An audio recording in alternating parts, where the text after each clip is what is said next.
ನಮಸ್ಕಾರ, ಪ್ರಜಾ ಫ್ಲಾಶ್ 10ಗೆ ಸ್ವಾಗತ. ನಾನು ಡಿಂಪ್ರಿತಾ ಯಶವಂತ್.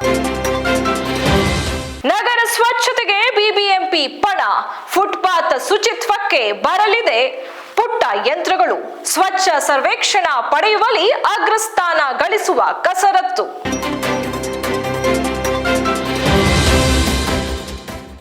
ಕಾಂಗ್ರೆಸ್ನವರು ಈಗ ಜಿಲ್ಲೆಯ ಹೆಸರು ಬದಲಾವಣೆ ಮಾಡಬಹುದು.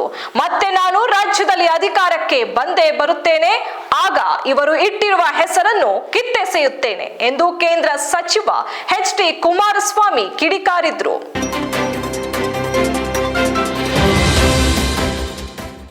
ಗೃಹಲಕ್ಷ್ಮಿ ಸ್ಕೀಮ್ ತಡವಾಗಿಯಾದರೂ ಇದೇ ತಿಂಗಳಲ್ಲಿ ಅಕೌಂಟ್ಗೆ 2 ತಿಂಗಳ ಗೃಹಲಕ್ಷ್ಮಿ ಹಣ ಬರುತ್ತೆ, ಸಚಿವೆ ಲಕ್ಷ್ಮಿ ಹೆಬ್ಬಾಳ್ಕರ್.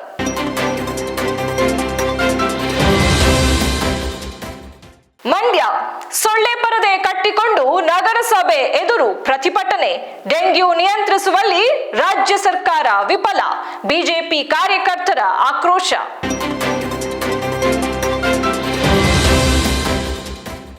ಗ್ರಾಹಕರಿಗೆ ಮಧ್ಯರಾತ್ರಿ 2 ಗಂಟೆಯವರೆಗೆ ಸೇವಾ ಅವಧಿ ವಿಸ್ತರಿಸಿ ಸರ್ಕಾರಕ್ಕೆ ಹೋಟೆಲ್ ಅಸೋಸಿಯೇಷನ್ ಮನವಿ.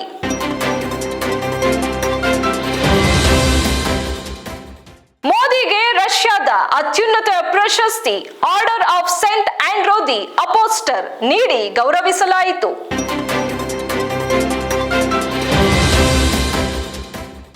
ಬೆಟ್ಟಿಂಗ್ನಲ್ಲಿ ಹಣ ಕಳೆದುಕೊಂಡ 21 ವರ್ಷದ ಇಂಜಿನಿಯರಿಂಗ್ ವಿದ್ಯಾರ್ಥಿ ಆತ್ಮಹತ್ಯೆ ಮಾಡಿಕೊಂಡಿರುವ ಘಟನೆ ಹೈದರಾಬಾದ್ ಘಟ್ಕೇಸರ್ ಬಳಿ ನಡೆದಿದೆ.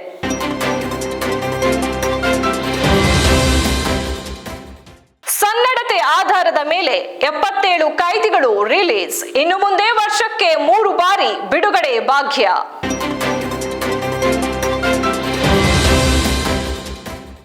ಟೀಮ್ ಇಂಡಿಯಾದ ಮುಖ್ಯ ಕೋಚ್ ಹುದ್ದೆಗೆ ಬಿಸಿಸಿಐನಿಂದ ಗೌತಮ್ ಗಂಭೀರ್ ನೇಮಕ.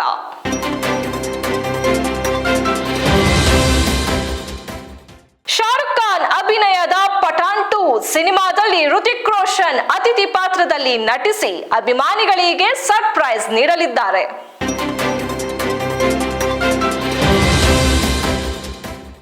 ಇದಾಗಿತ್ತು ಇವತ್ತಿನ ಪ್ರಮುಖ ಹೆಡ್ಲೈನ್ಸ್. ಇನ್ನಷ್ಟು ಸುದ್ದಿಗಾಗಿ ನೋಡ್ತಾ ಇರಿ ಪ್ರಜಾಧ್ವನಿ ಟಿವಿ.